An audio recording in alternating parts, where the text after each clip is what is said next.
یہ وہ رات تھی جب ستارے کچھ تھکے تھکے لگ رہے تھے، چاند کی روشنی میں کچھ اداسی سی تھی، فضا میں عجیب سا سکوت چھایا ہوا تھا، جیسے کائنات اپنی سانسیں روک چکی ہو۔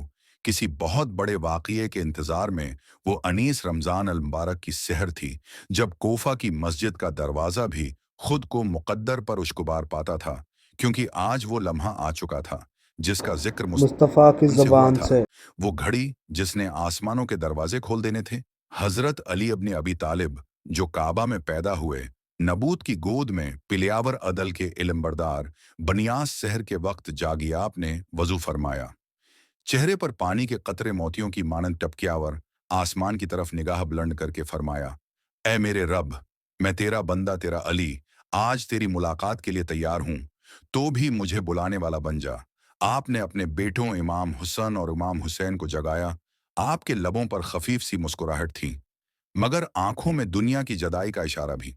آپ نے فرمایا، میرے بچوں، آج کی رات عجیب ہے، میری روح کو ایسا سکون مل رہا ہے جیسا سجدے کے وقت ملتا ہے۔ آپ نے گھر والوں سے وداع لیا، بیٹی زینب، کلثوم، اہل خانہ سب حیران تھے۔ آپ کا انداز الگ تھا، گویا کوئی سفر درپیش ہو۔ بیٹیوں نے باپ کے قدم چومے، پر آنکھوں میں نمی سی چھا گئی۔ حضرت علی نے فرمایا، زینب میری بچی، صبر کرنا، علی آج اپنی محبوب ہستیوں سے جا ملے گا۔ پھر آپ کوفہ کی مسجد کی طرف روانہ ہوئے۔ رات کی خاموشی میں آپ کے قدموں کی چاپ سنائی دیتی تھی، جیسے نور کا ہالہ آپ کے ارد گرد ہو۔ مسجد کے در و دیوار بھی جھک جھک کر آپ کو سلام کر رہے تھے، کیونکہ وہ جانتے تھے کہ یہ ان کا آخری دیدار ہے۔ جب آپ مسجد میں داخل ہوئے تو فجر کی اذان قریب تھی۔ آپ نے مؤذن کو کہا، بلال، اذان دے، میرا دل بیتاب ہے اپنے مالک کے حضور سجدہ کرنے کو۔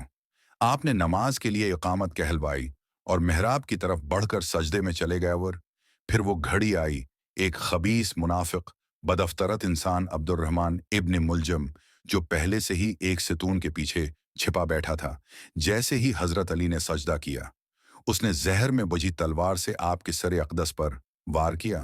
ایک چیخ، ایک کلمہ اور ایک صدائے حق، فزتو ورب الکعبہ، کعبہ کے رب کی قسم، میں کامیاب ہو گیا۔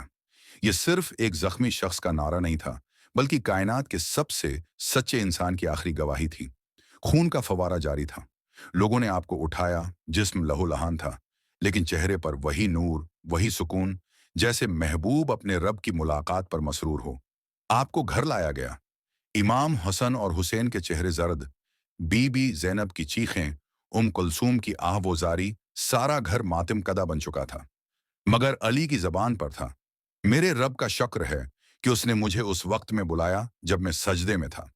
قاتل کی گرفتاری، علی کا عدل ابن ملجم کو گرفتار کر کے علی کے سامنے لایا گیا۔ لوگ چاہتے تھے کہ وہیں اس کا قصاص لیا جائے، مگر علی نے فرمایا، نہیں، ابھی نہیں، اسے کھانا دو، پانی دو، یہ قیدی ہے۔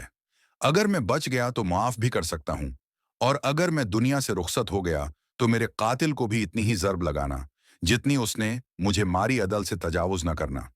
یہ تھا اس علی کا ظرف جو زخمی ہو کر بھی عدل کی تلقین کرتا رہا۔ 2 دن تک حضرت علی نے شدید تکلیف میں گزارے، درد حد سے زیادہ تھا، مگر افتک نہ کی۔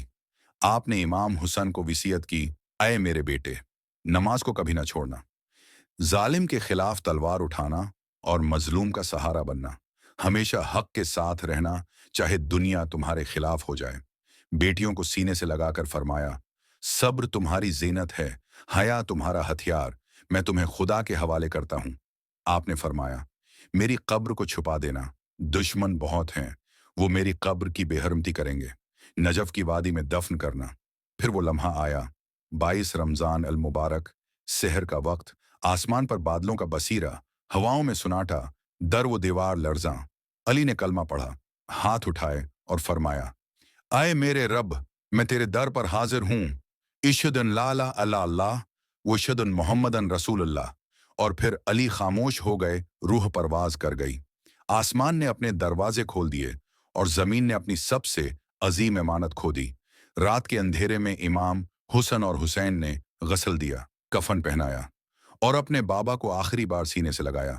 جنازہ خفیہ طور پر لے جایا گیا، نجف کی وادی میں دفن کیا گیا، کیونکہ حضرت علی نے وصیت کی تھی کہ ان کی قبر دشمنوں سے محفوظ رکھی جائے۔